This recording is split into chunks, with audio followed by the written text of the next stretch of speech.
1장입니다.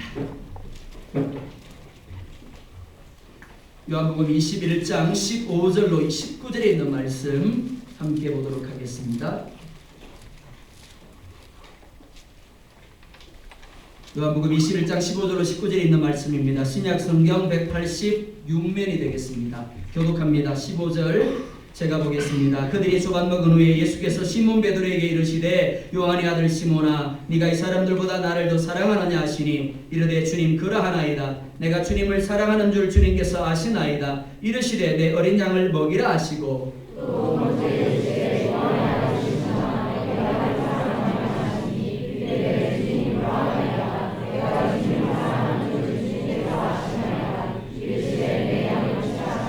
세 번째 이르시되 요한의 아들 시몬아 네가 나를 사랑하느냐 하시니 주께서 세 번째 네가 나를 사랑하느냐 하심으로 베드로가 근심하여 이르되 주님 모든 것을 아시오매 내가 주님을 사랑하는 줄을 주님께서 아시나이다. 예수께서 이르시되 내 양을 먹이라.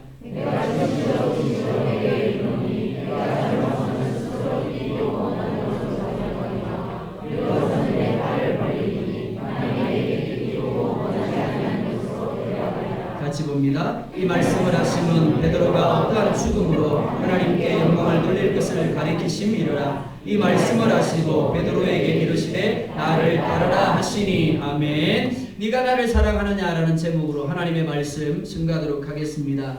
여러분들이 잘 알고 있는 이야기를 하면서 말씀을 시작하려고 합니다. 1999년 4월에 미국 콜로라도 덴버에 있는 한 고등학교에서 총기 난사 사건이 있었습니다. 교사와 학생들을 포함해서 13명이 죽었습니다.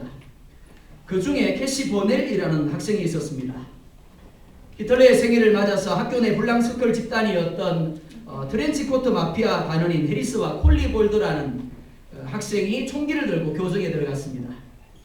그리고 학생들을 캠퍼스 한 군데 모아놓고 한 사람씩 총구를 갖다 대면서 이렇게 물었습니다. 너는 하나님을 믿느냐?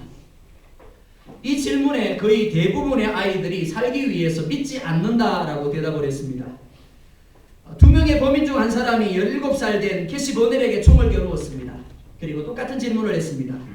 너는 하나님을 믿느냐? 그러자 캐시 보넬은 한치의 주저함도 없이 이렇게 대답을 합니다. 예, 나는 하나님을 믿습니다. 그러자 범인이 총구리를 더 가까이 겨누면서 신경질적으로 소리칩니다. 하나님은 없어! 그런데 캐시는 침착하게 또한 이렇게 대답을 합니다. 아니요, 하나님은 살아계세요. 당신도 하나님의 길을 따라가야 합니다. 그러자 이 말을 들은 해리스와 클리볼들은 분노합니다. 그러면서 네가 믿는 하나님 곁으로 가라 그렇게 외치면서 캐시에게 총을 난사해버립니다. 그렇게 17세의 캐시 보넬은 죽음을 맞았습니다. 똑같은 상황을 마태복음 26장에서 볼 수 있습니다. 캐시 보넬은 총을 든 마피아 단원 앞에 섰습니다. 하지만 베드로는 작은 여종 앞에 서 있습니다. 캐시 보넬이 받았던 질문을 베드로도 역시 똑같이 받았습니다. 너는 하나님을 믿느냐? 너는 예수님의 제자냐? 캐시 보넬은 총구 앞에서도 두려움 없이 하나님을 믿는다라고 고백을 했습니다. 그런데 베드로는 3번씩이나 거듭된 질문에 하나님의 이름으로 맹세를 합니다. 그리고 이렇게 말합니다. 나는 예수님을 모른다. 나는 예수님의 제자가 아니다. 그리고 저주하기까지 했습니다. 캐시 보넬은 죽었고 베드로는 살았습니다.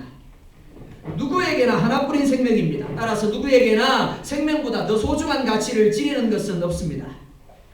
그래서 베드로는 자신의 생명을 지키기 위해서 예수님을 저주하며 부인했습니다. 하지만 캐시 보넬은 기꺼이 자신의 생명을 포기했습니다. 캐시 보넬이 순교한 이후에 미국의 크리스찬 10대들은 티셔츠를 입기 시작을 했습니다. 그 티셔츠에는 이런 글이 새겨져 있었습니다. 나는 하나님을 믿어요. 우리는 살아가면서 캐시 보넬처럼 해야 합니다. 하지만 캐시 보넬처럼 하는 것보다 베드로처럼 할 때가 많습니다. 그래서 교회 밖의 사람들은 이렇게 말합니다. 교회 다니는 사람들이 어떻게? 교회 다니는 사람들이 어떻게? 그리스도인들이 정말 왜 그럴까요? 예수님이 부활하셨습니다. 그리고 제자들을 만나주십니다. 그런데 베드로가 예수님을 부인하고 저주한 것을 알고 계심에도 불구하고 베드로에게 그 어떤 말씀도 하지 않습니다. 책망하시든지 아니면 용서하신다든지 무슨 말씀을 하셔야 하는데 한 말씀도 하지 않습니다. 그래서 베드로는 예수님과 함께 하면서 그야말로 잠을 안 쓰깁니다. 예수님과 눈을 맞추지 못합니다. 너무너무 괴롭습니다. 너무너무 힘듭니다. 주님은 부활하셨지만 베드로의 마음은 여전히 과거의 실패에 붙들려서 부활하지 못하고 있습니다. 예수님은 제자들을 비롯한 우리 모두의 죄를 위하여 십자가에서 죽으셨습니다. 하지만 베드로는 여전히 그 예수님과 함께하면서도 용서함을 누리지 못하고 있습니다. 그때 주님이 베드로를 찾아오십니다. 그리고 말씀합니다. 15절 상반절을 보면 이렇게 말씀을 합니다. 그들이 조반 먹은 후에 예수께서 시몬 베드로에게 이르시되 요한의 아들 시몬아 네가 이 사람들보다 나를 더 사랑하느냐 하시니, 예수님이 이렇게 묻는 이유가 무엇일까요? 네가 나를 사랑하느냐라는 말의 의미가 무엇일까요? 한 쌍의 청년이 데이트를 하고 있습니다. 조금 전 여자는 자신의 친구와 통화를 하면서 남자친구가 아주 비싼 명품백을 선물했다고 자랑을 하는 것을 들었습니다. 한편 부러웠습니다. 그러면서 내 남자친구는 어떨까라는 생각을 합니다. 그래서 남자친구에게 이렇게 이야기를 합니다. 자기야, 내 친구가 자기 남자친구가 아주 비싼 명품백을 사줬대. 그렇게 말하고는 남자친구에게 이렇게 묻습니다. 자기 나 사랑해? 자, 이 말의 의미가 무엇입니까? 분명히 남자는 이렇게 대답을 할 겁니다. 나 사랑해. 이 말을 들은 여자가 좋아할까요? 안 좋아할까요? 안 좋아합니다. 그야말로 눈치가 없는 남자인 겁니다. 여자가 이렇게 말을 하는 이유가 무엇입니까? 자기 나 사랑해 라는 이 말의 의미가 무엇입니까? 자기 나 명품백 사줄 수 있어 라는 의미입니다. 예수님이 베드로에게 네가 나를 사랑하느냐라고 묻는 것도 마찬가지입니다. 참 많은 의미를 가지고 있습니다. 바라기는 오늘 임재가는 5분은 물론이고 우리 모두가 베드로처럼 새로운 회복이 그리고 새로운 결단이 있기를 원합니다. 그래서 하나님이 주신 부르심에 합당한 삶을 살 수 있기를 주의 이름으로 축원드립니다. 첫 번째로 사랑하느냐라는 말을 원문으로 보면 아가파오라는 단어를 씁니다. 이 말을 원문에서 보면 만족하다라는 의미입니다. 어떤 것으로 만족하다, 어떤 사람으로 만족하다라는 의미가 아가파오입니다. 그러니까 네가 나를 사랑하느냐라는 말을 이렇게 이해할 수 있습니다. 베드로야, 너는 나 하나로 만족할 수 있니? 아무도 대답 안 하세요. 하나님 더 있어야 돼요. 야곱이 외삼촌 라반의 집에서 라헬을 얻기 위해서 얼마 동안요? 7년을 일합니다. 그런데 실제로 일한 연수는 14년입니다. 그런데 7년을 죽으라고 일하고 시간 올리고 아침에 보니까 라헬이 아니라 레아가 들어와 있습니다. 그래서 어쩔 수 없이 7년을 다시 일합니다. 그런데 창세기 29장 20절을 보면 이렇게 말씀을 합니다. 야곱이 라헬을 위하여 7년 동안 라반을 숨겼으나 그를 사랑하는 까닭에 7년을 며칠같이 여겼더라. 7년이라는 시간 결코 짧은 시간이 아닙니다. 그런데 며칠같이 여겼더라 라고 말합니다. 그리고 그 이유를 사랑하는 까닭에 라고 말씀을 합니다. 사랑이 야곱으로 어떻게 하겠다고요? 라헬을 전부로 여기게 만들었다라는 겁니다. 분명히 7년이라는 시간 동안 그 집에 일꾼으로 일하면서 힘들고 괴로운 일들이 많았을 겁니다. 정말 도망가 버릴까 하는 생각도 많이 들었을 겁니다. 그런데 뭐가요? 라헬에 대한 사랑이 그로 하여금 그 모든 것들을 뛰어넘게 만들었다라는 겁니다. 라헬 한 사람으로 만족하게 하였습니다. 그래서 7년이라는 결코 짧지 않은 시간을 며칠처럼 여기게 한 겁니다. 한 영국 방송사에서 공개적으로 퀴즈 문제를 냈습니다. 런던에서 에든버러까지 가는 가장 빠른 길이 무엇일까요? 엽서를 보내주세요 라고 했습니다. 사람들이 수많은 엽서를 보냈습니다.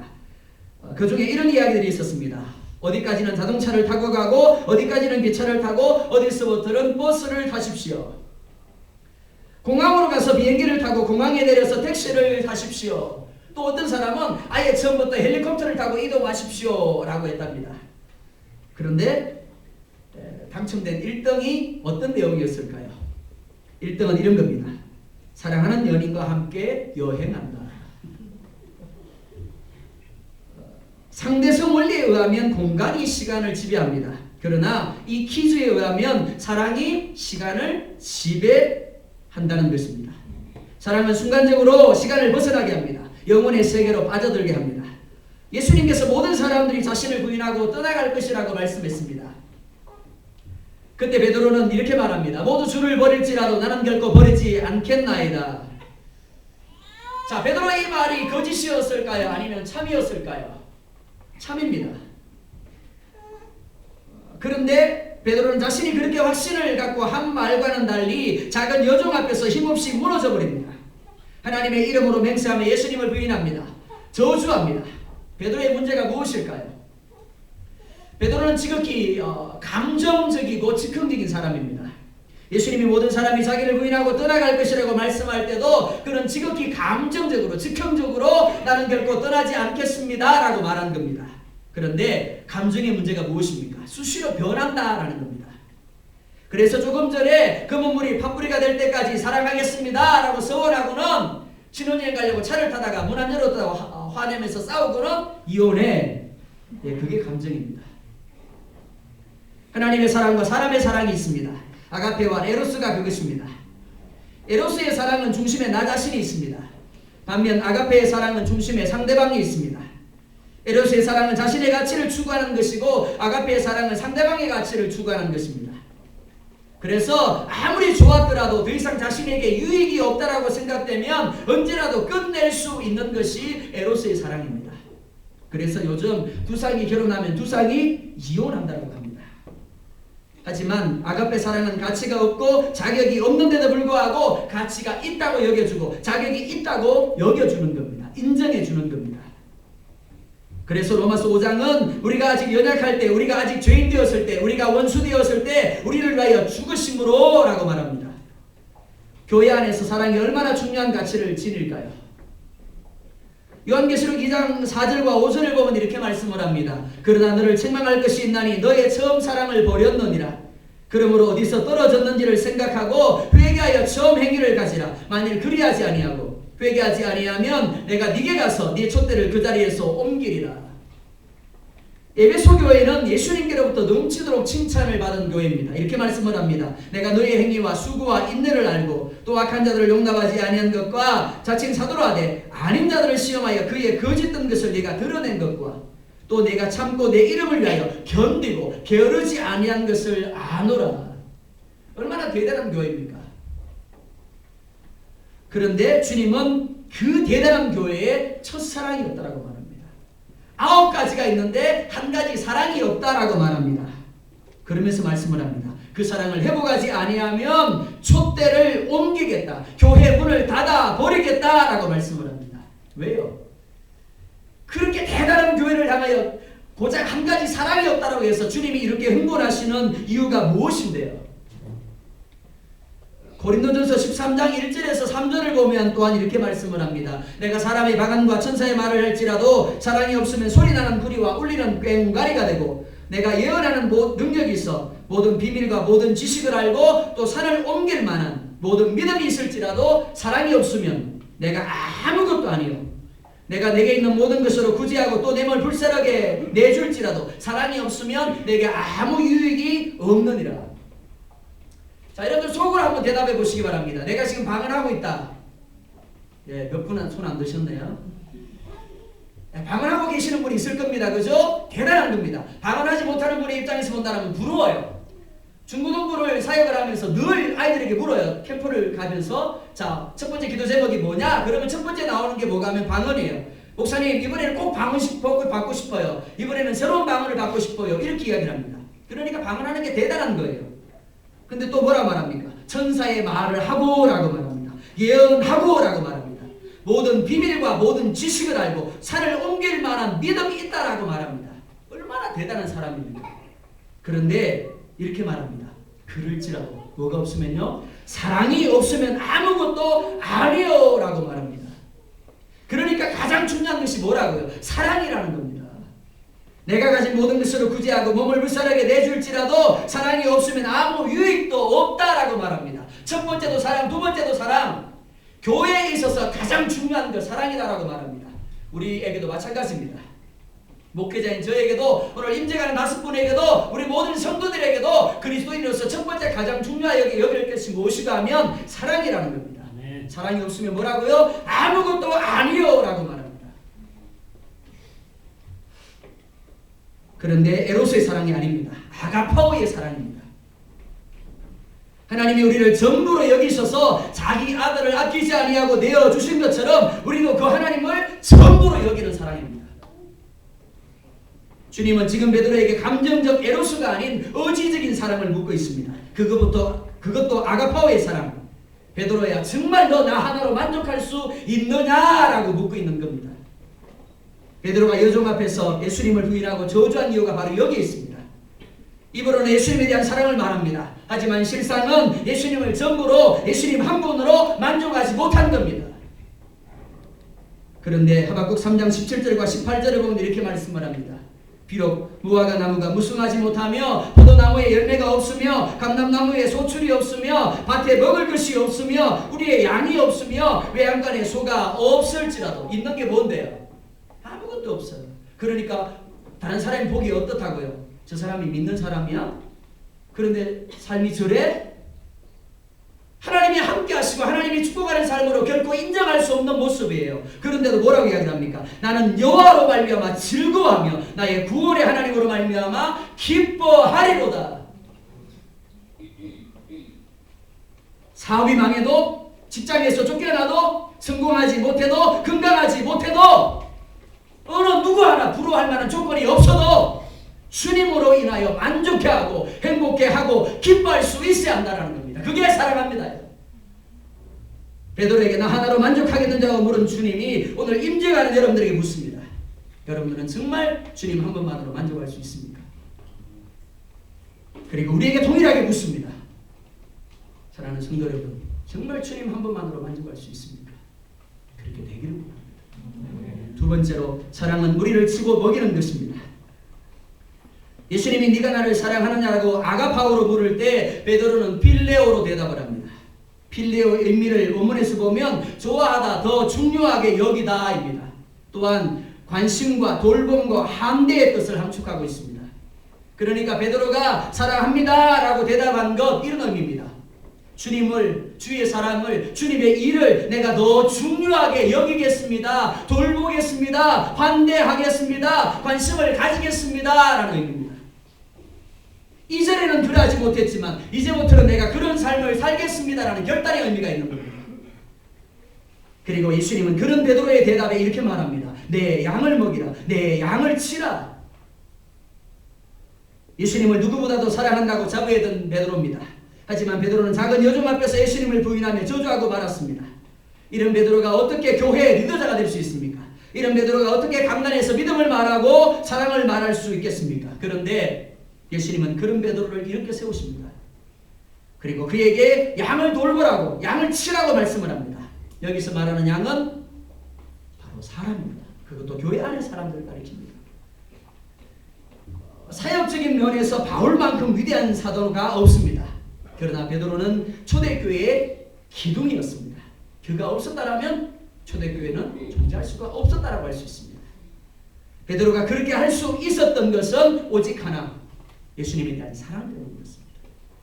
베드로전서 3장 8절과 9절을 보면 이렇게 말씀을 합니다. 마지막으로 말하노니 너희가 다 마음을 같이하여 동정하며 형제를 사랑하며 불쌍히 여기며 겸손하며 악을 악으로 욕을 욕으로 갚지 말고 도리어 복을 빌라. 이를 위하여 너희가 부르심을 받았으니 이는 복을 이어받게 하려 하심이라. 베드로가 사역을 하는 데 있어서 좋은 사람들만 있었을까요? 아니요. 그렇지 않았을 겁니다.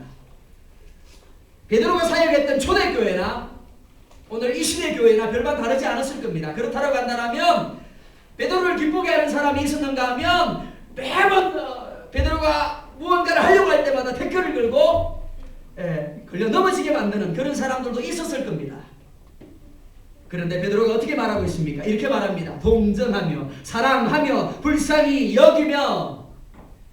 베드로가 이렇게 말하는 이유가 뭔데요?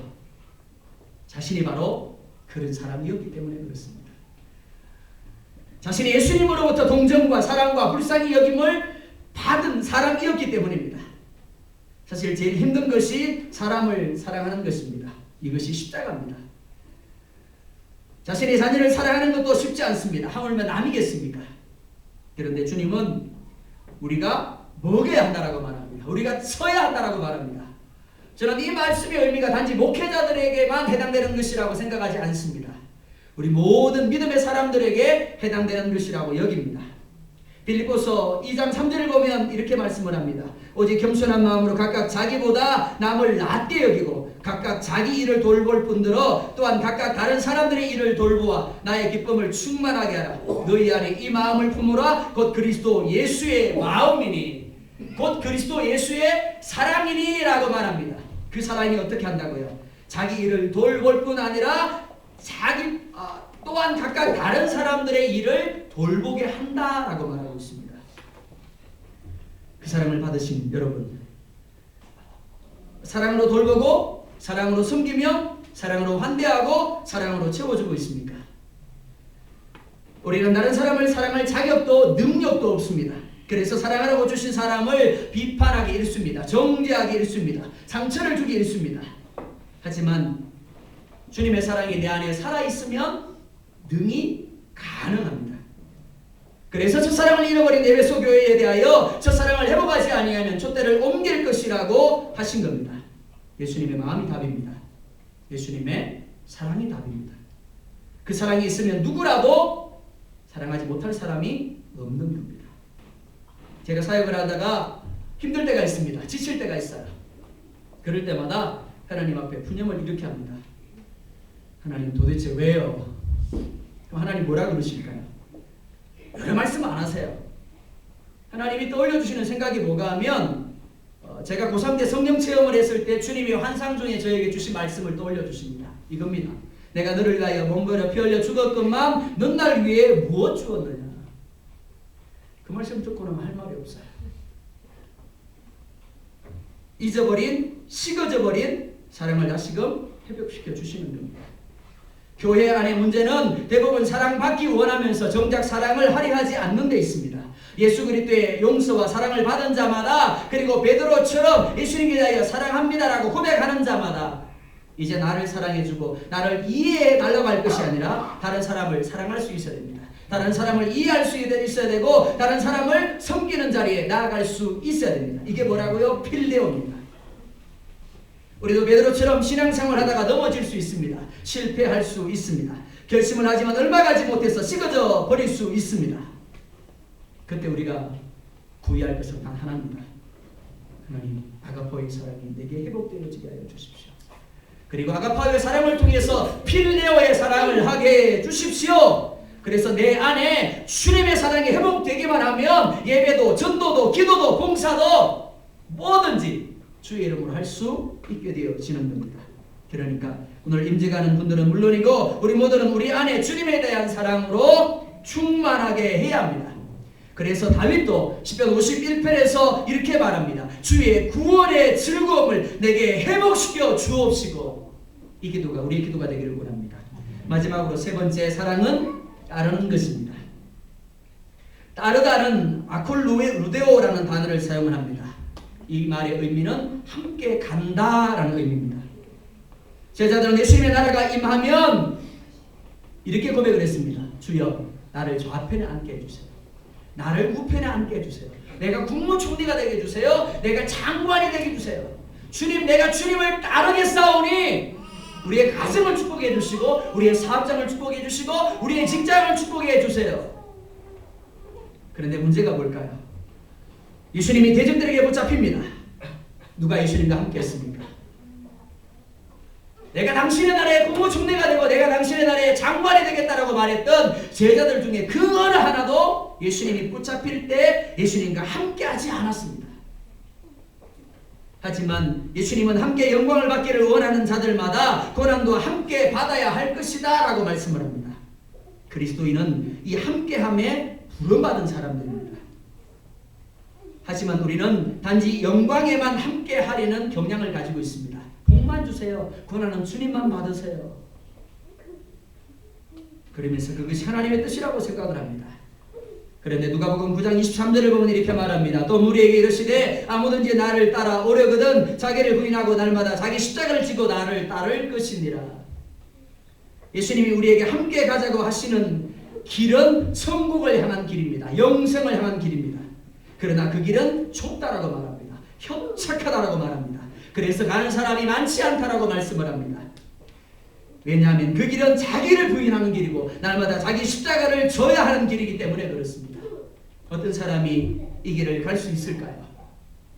주님을 사랑하는 사람입니다. 주님의 은혜를 깨달은 사람입니다. 바울은 빌립보서 3장에서 이렇게 말합니다. 내가 그를 위하여 모든 것을 잃어버리고 배설물로 여기면 그리스도를 얻고 그 안에서 발견되려 함이니. 하나님이 살인자가 되어서 미디안 광야로 도망쳐서 40년 동안 지냈던 모세를 부르십니다. 그런데 모세는 하나님의 부름에 이렇게 말합니다. 차라리 보낼 만한 자를 보내십시오. 과거의 모세는 자신만만한 사람이었습니다. 자기 열정, 자기 계획, 자기 능력에 자부심을 가진 사람이었습니다. 나 말고 하나님 앞에 쓰임받을 사람이 누가 있어? 나 같은 사람이 주의 일 해야지. 그런데 그때 하나님은 모세를 부르시지 않습니다. 도리어 보낼 만한 자를 보내십시오라고 말하며 자기를 부인하는 모세를 부르십니다. 이는 베드로도 마찬가지입니다. 3년의 공생애 동안 예수님은 베드로에게 내 양을 먹이라고, 내 양을 치라고 말씀하신 적이 없습니다. 그런데 예수님께서 베드로에게 네가 나를 사랑하느냐고 3번이나 묻습니다. 그때마다 베드로는 자신이 예수님을 저주하고 맹세한 것이 떠올랐을 겁니다. 후회와 절망이 몰려왔을 겁니다. 그런데 베드로는 대답합니다. 사랑합니다. 주님을 사랑합니다. 주님을 사랑하는 것을 아시지 않습니까? 본문에는 나타나 있지 않지만 아마 울부짖으면서 말했을 것입니다. 전성에 의하면 베드로는 평생 나구름 소리가 들릴 때마다 그 자리에 무릎을 꿇고 회개했다고 전해집니다. 좋은 교회란 어떤 교회일까요? 좋은 교회는 똑똑한 사람, 능력 있는 사람, 그래서 말 잘하고 일 잘하는 사람이 많은 교회가 아닙니다. 예수님에 대한 사랑으로 충만한 사람이 많은 교회가 좋은 교회입니다. 그리고 사랑은 예수님을 따르는 겁니다. 예수님과 함께하는 겁니다. 즉 좋은 교회란 자기를 부인하고 자기 십자가를 지고 예수님이 어느 길로 인도하시는지 그 예수님을 따르며 예수님과 함께하는 사람이 많은 교회인 겁니다. 고바디스라는 영화를 아실 겁니다. 로마의 핍박이 한창입니다. 성도들이 베드로에게 말합니다. 선생이여, 이것을 떠나십시오. 왜요? 베드로가 죽으면 복음의 길이 막히니까. 살아계셔서 더 많은 사람들에게 하나님의 복음을 전해야 합니다. 그러니까 로마를 떠나십시오. 베드로도 고개를 끄덕입니다. 아, 맞는 것 같아. 그리고는 로마를 떠나서 나갑니다. 나가는데 예수님이 정반대로 로마로 들어가시는 것을 보게 됩니다. 그래서 예수님을 붙잡습니다. 묻습니다. 주여, 어디로 가시나이까? 그때 예수님이 이렇게 말합니다. 나는 네가 등지고 떠나가는 로마로 다시 십자가에 매달리기 위해서 간다. 베드로가 어떻게 했다고요? 가던 길을 돌이켜서 로마로 들어갑니다. 그게 베드로의 마지막입니다. 로마에 들어가서 십자가에 거꾸로 못 박혀서 순교하게 됩니다. 우리가 생각하는 길은 로마를 떠나는 길입니다. 그러나 예수님은 로마로 들어가서 죽을지라도 함께 해야 한다. 따라야 된다고 말합니다. 그러기 위해서 나의 생각과 나의 의지와 나의 뜻과 나의 감정과 나의 습관과 태도를 십자가 앞에 못 박아야 된다고 말씀하고 있습니다. 주님이 묻습니다. 나와 함께 가겠느냐? 우리 5분의 임직자들에게 주님이 묻습니다. 나와 함께 가겠느냐? 우리 모두에게 묻습니다. 나와 함께 가겠느냐? 그 길이 망하는 길이고 그 길이 죽는 길일지라도 그 길이 멸시와 조롱을 받는 길이라도 나와 함께 가겠느냐? 이것이 네가 나를 사랑하느냐라는 말의 의미입니다. 바라는 그 주님을 향하여 베드로처럼 네, 주님을 사랑합니다. 주님을 따라가겠습니다. 성도들을 먹이겠습니다. 성도들을 치겠습니다. 주님이 어디로 가시든지 주님과 함께 하겠습니다. 대답할 수 있는 여러분 될 수 있기를 주의 이름으로 축원드립니다. 아멘.